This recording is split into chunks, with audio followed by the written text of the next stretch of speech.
Don't you know? Diba? So, ang buhay mga kapatid, sometimes, pag pinag-usapan po natin, sa buhay po natin, may tuturing po natin na ayon po sa pag-aaral, mostly ng mga successful people ay ang mga taong dumanas ng maraming hirap sa buhay. Mostly.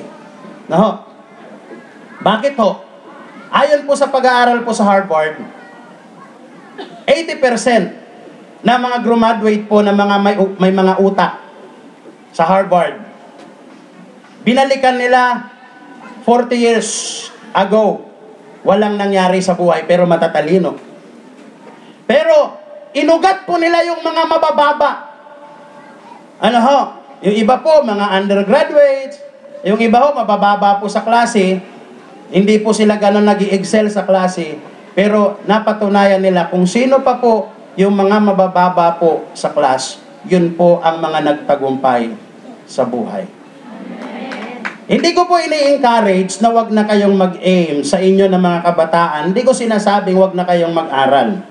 Ang point ko, sa buhay natin ito, yung lahat ng mga nakakaranas po ng maraming mga pasakit sa buhay, katulad po kay Jabez, mostly, yung mga taong ito na dumaranas ng matinding hamon ng buhay, pagdating ng panahon, sila po ang mga naging successful people. Kasi po, yung iba, nananatili na lang po sa tinatawag na, siyempre, hindi na sila nagsusumikap. Ginanganak silang mayroong putsarang ginto sa bibig. Mayaman po sila. O minsan, mas maganda dumarating sa punto na pinanganak kang as in wala, pero dahil nagsumikap ka sa biyaya at tulong ni Yahweh, mga kapatid, sasamahan ka ng Panginoon. Amen po ba? Okay. Makikita po natin ang isa sa bagay na tinatawag natin, the Bible says that Jabez was more honorable than his brother.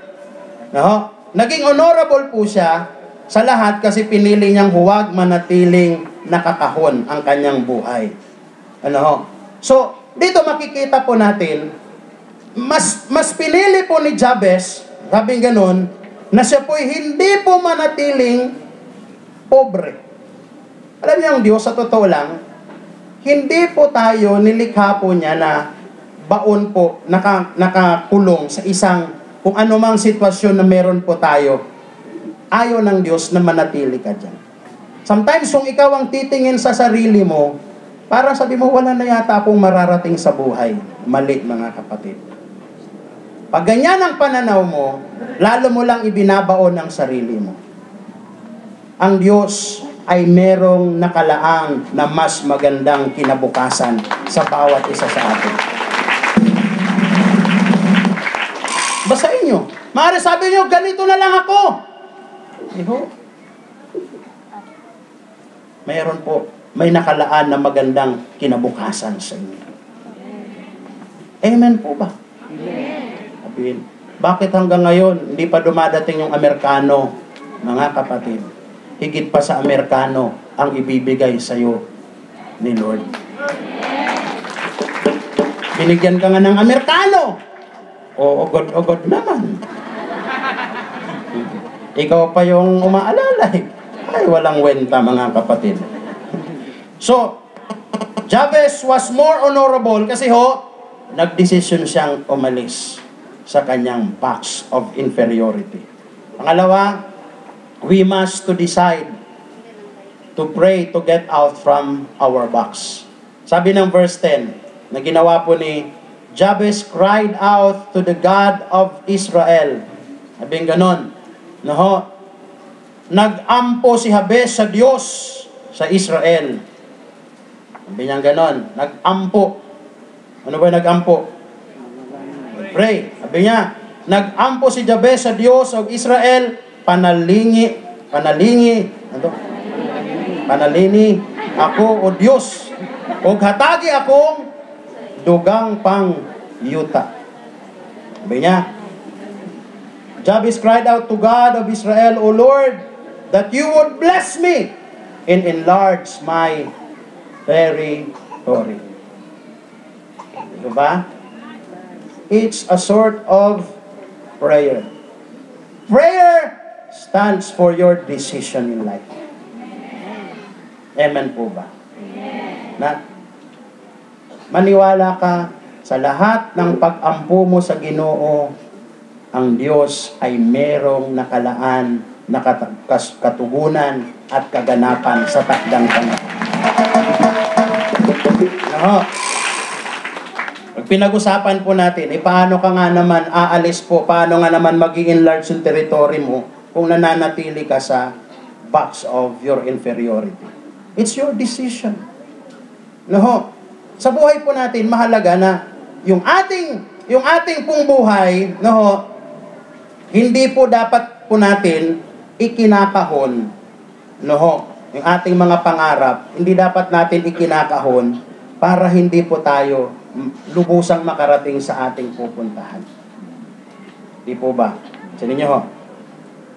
May ganon. Jabez prayed for power. Sabi niya, Lord, let your power. Then sabi niya, Lord, protect me. No, dito sa buhay po natin, maiksi man yung kwento, pero alam nyo ho, si Jabez, maituturing nating hindi po siya professional. Kaya ang buhay, mga kapatid, hindi po basihan kung ikaw man ay merong doctorate o meron kang diploma. Ulitin ko ho, wag nyo po akong ma-misinterpret. Hindi ko sinasabing wag nyo nang pag-aralin ng inyong mga anak. What I'm saying is, ang tagumpay ng buhay, hindi lahat nakasalalay sa atin pong kaalaman.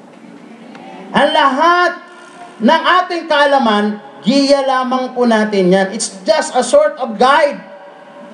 Pero in reality, ang nagbibigay ng tunay na tagumpay sa buhay ng isang tao ay ang ating pong paglapit sa Diyos. Sasabihin ko po sa inyo, naging honorable si Jabez sapagkat nagdesisyon siyang umalis. Dumalangin po sa Diyos. Alam niyo ho, ako, isa po sa aking paniniwala, lahat ng ating po mga panalangin, bagamat sa ngayon, ay nagiging parang wala tayong nakikita. Parang ang tingin po natin, nagsasayang tayo ng oras. Pero I tell you the truth, lahat ng inuusal ng ating labi, hinihingi natin kay El Shaddai, isang araw, ibibigay po niya yan na magiging buhay. May tinatawag lamang po na brewing season. Alam niyo po, brewing season, sometimes ang gusto po kasi natin, pag tayo po ay dumalangin, kaagad-agad ang akala natin, darating po kaagad, nandyan na. Hindi po ganon, mga kapatid. Pag sinabi ko ang brewing season, yung niluluto. Yung ba? Yun ang kahulugan po nun. Ang Diyos po, sa lahat ng ating pong mga panalangin, sabi ng Lord, sige, mag-antay ka lang, anak. Lulutuin ko. Pag niluto ko, gusto ko, isi-serve ko sa'yo. Kakainin mo na lang at mag-i-enjoy ka. Siguro, there's no such thing as instant. Huwag po kayong maniwala sa mga ganun. Pag instant, ang tawag po doon, trap.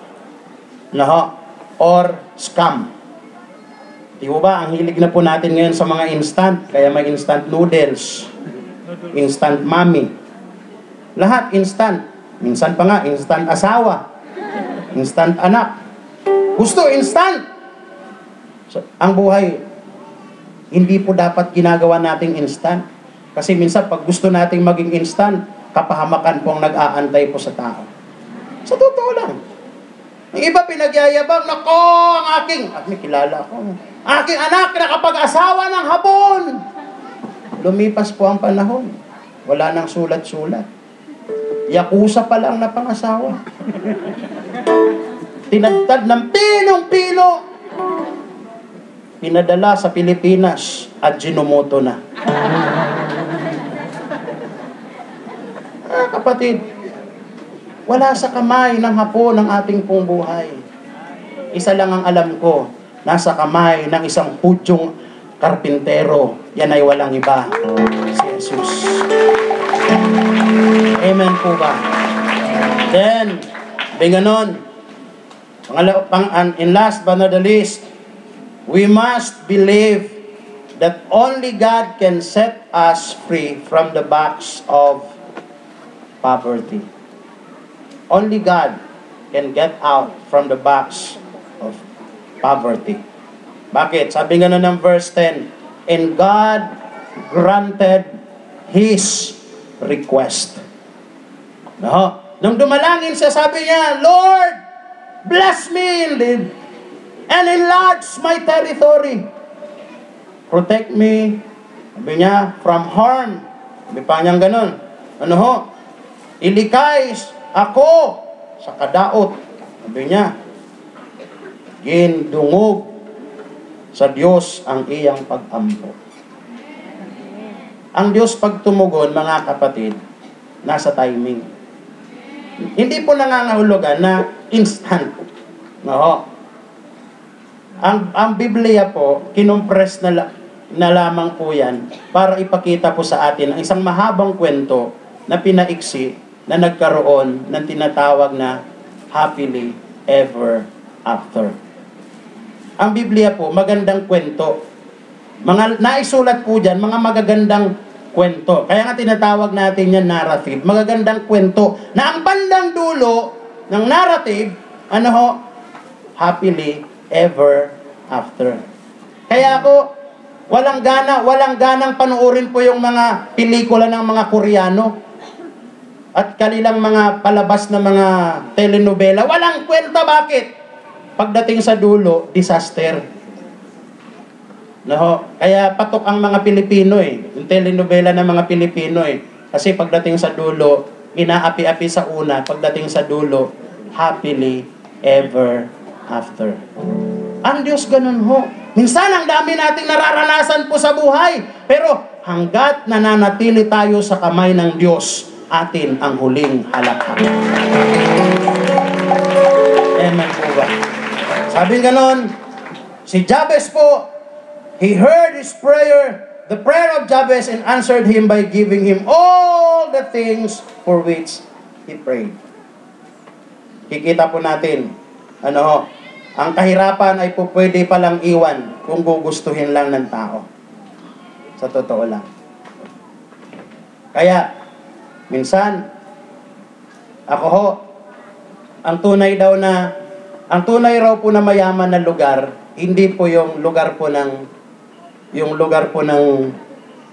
Iran na nagpo-produce po ng magagandang klase po ng langis. Yung ginagamit po sa pagpapalipad ng eroplano. Ang pinakamayaman daw na lugar, hindi po yung Africa na nagpo-produce ng magandang diamond. Hindi ho, yung lupa. Alam niyo yung pinakamayaman pong lupa? Nasa tabi nyo lang, simenteryo. Bakit? Marami ho diyang nakalibing na namatay na hindi po nagamit yung kanilang buhay ng maayos. May mga talent po dyan na nalibing. Maniwala po kayo. Dapat may lumitaw po dyan na mas maganda pa ang boses kay Sarah Geronimo.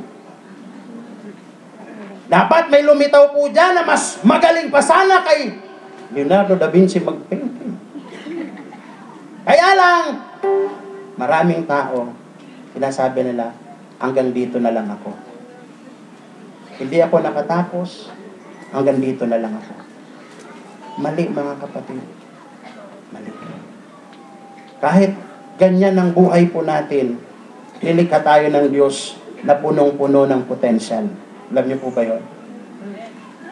Punong-puno ng potensyal. Nakita yan ng Diyos sa'yo at nakita yan ng Diyos po sa akin.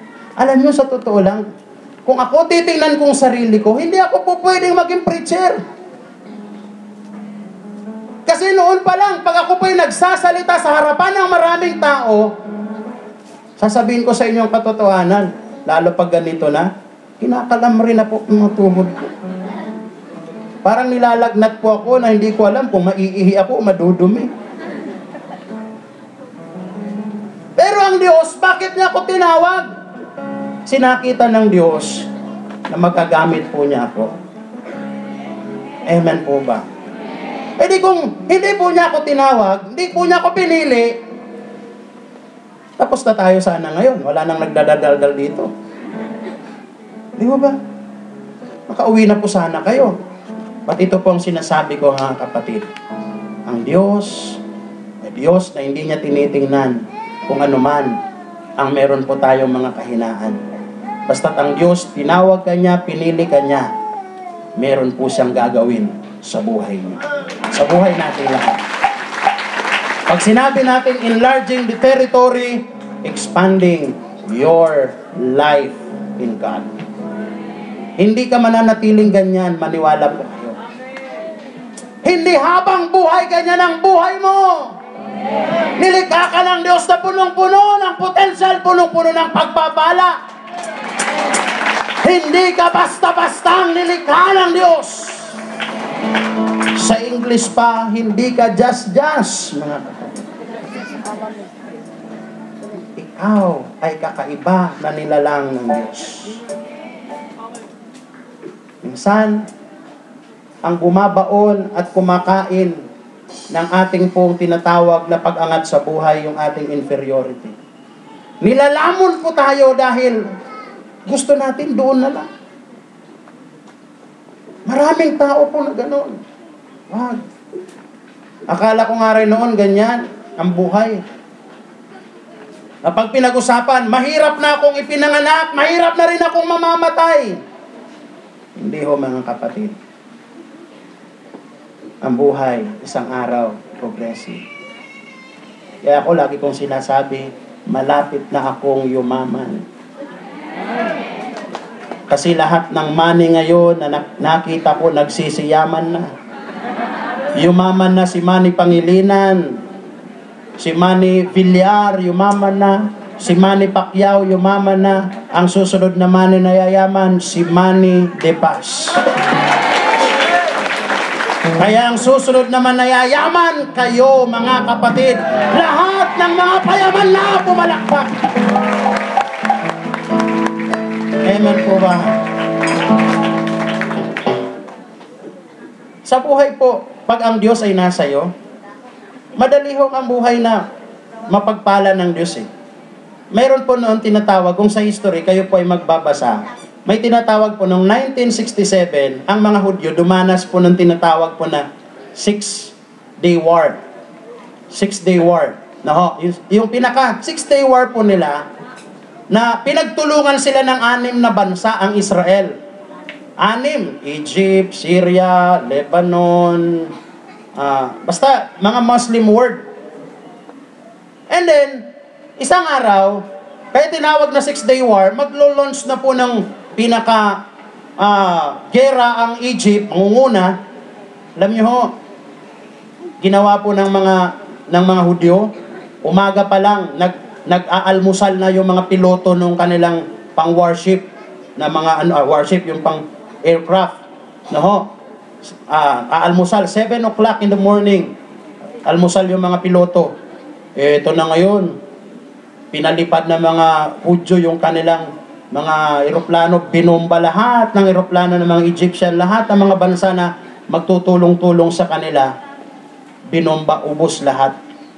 Sa gera ho, pag na-control mo yung himpapawid, pag control mo yung ere, control mo yung sitwasyon sa lupa. That time, naubusan sila ng panlipad. That's why, sa 6-day war na tinatawag, Hudyo ang nanalo roon. Nasa history po yan, 1967. No ho? Yan, may tuturing niyo po ba na yun ay isang pagkakataon? Hindi ho. From the beginning up until now, ang mga Hudyo, sinasamahan po yan ng Diyos. Bakit? Nasa kanila si Yahweh. Pinili, bayan po yan na pinili. Kaya nga doon nagsimula yung West Bank. Yung biglang lumawak po yung maliit lang po na lugar ang naibigay sa mga Hudyo noong 1948 na lupa. Pero dahil sa 6-day war, lumawak, nag-enlarge yung kanilang territory. Yung tinatawag po na na West Bank. Deposito po ng tubig. Ano po ang point po natin dito? Ang Diyos kapag nasa atin, hindi mahirap na ikaw at ako ay kanyang pagpalain. Kaya niyang i-increase ang buhay po natin.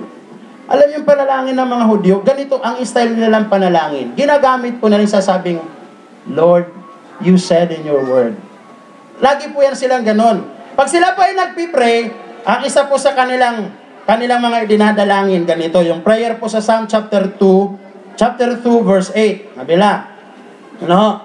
Ask me, and I will make the nation your inheritance. The ends of the earth, your possession. Ganon sila mag-pray. Kaya pag nananalangin mga Hudyo, Lord, you said, ask the nation, and you will give it to me, give it to us as our inheritance. Alam niyo, sa buhay po natin, simple din lang po pwede natin gamitin. Ang mga Hudyo kung dumadalangin, katulad ng sinabi mo, Yahweh, pinangako mo kay Abraham, kay Isaac, kay Jacob, sa iyo, sa aming mga ninuno na pagpapalain mo rin kami ngayon. Dapat, ganon din yung ating panalangin. Lord, you said in your word, you will increase, you will enlarge our territories, you will bless us, O Lord. Hahanguin mo kami mula sa ganitong sitwasyon. Payayamanin mo kami, palalagoy mo yung aming negosyo, pagpapalain mo ang aming hanap buhay, yung aking mga anak, ibibless mo, Panginoon. Tumayo po tayong lahat. Tumayo po tayo. Sa oras na ito, ganyan ang gawin po nating panalangin. Ano pong intensyon ng puso nyo na nais yung makawala sa inyong box? Simple. Katulad ng ginawa po ni Jabez. He prayed to God. Nagdesisyon po siya na kumawala sa kanyang box of inferiority. He prayed earnestly.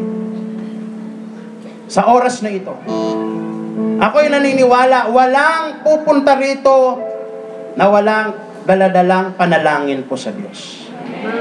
Gawin po nating matibay na mapanghahawakan. Sasabihin natin, Panginoon, ikaw ang aming aasahan sa oras na ito. Ang salita mo ay mapanghahawakan sa buhay ko. Taas natin ating mga kamay, taas natin. Pikit natin ang ating mga mata. Panginoon, sa oras na ito, we come before you, O Lord God, for this moment. Kami po ay lumalapit sa iyo, tulad ng pangako mo, Panginoon, sa iyong mga salita. Ibibigay mo sa amin ang anumang mithiin ng aming puso. Ask, and you will give it to us, Lord. Even the nation, Lord, you will give it to us as our inheritance. Lumalapit kami na mayroong pananampalataya sa aming puso, Panginoon, sapagkat sinabi mo sa iyong salita. Hallelujah. Oh, purihin ka, Panginoon.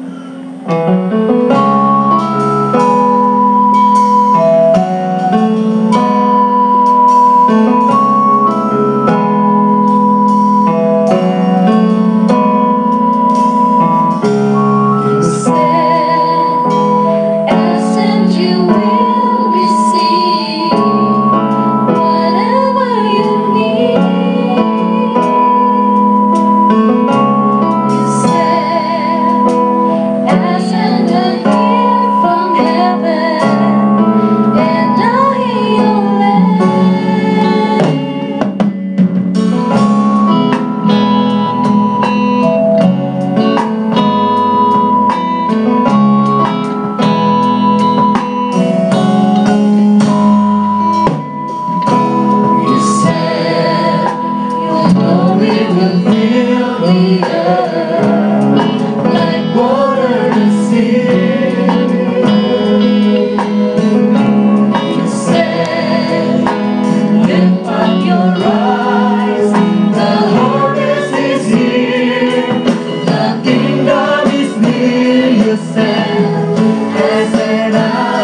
magbigay ng kaganapan sa lahat ng mitin ng aming puso.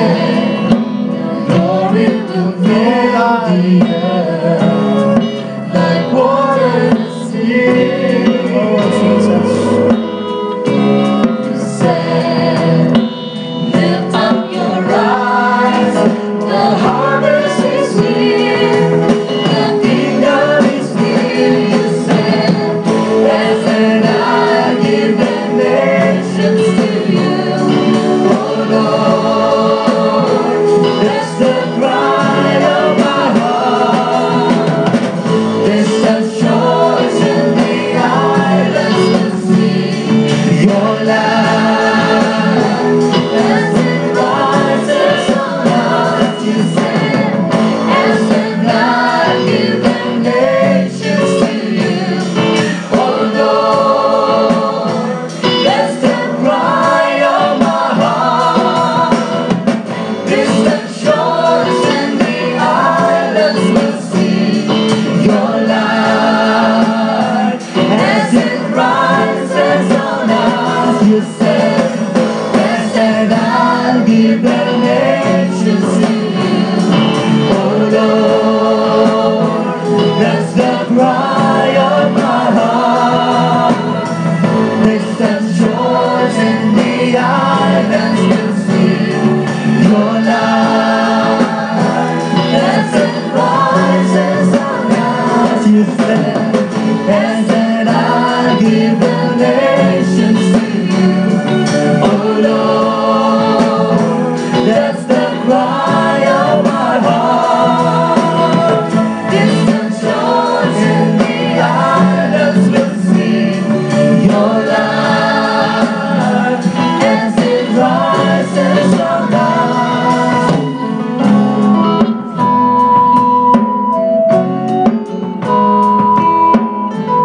Ikaw, Panginoon, ang aming nilalapitan, ang Diyos ni Jabez, Oh Lord, na nagpala sa kanyang buhay.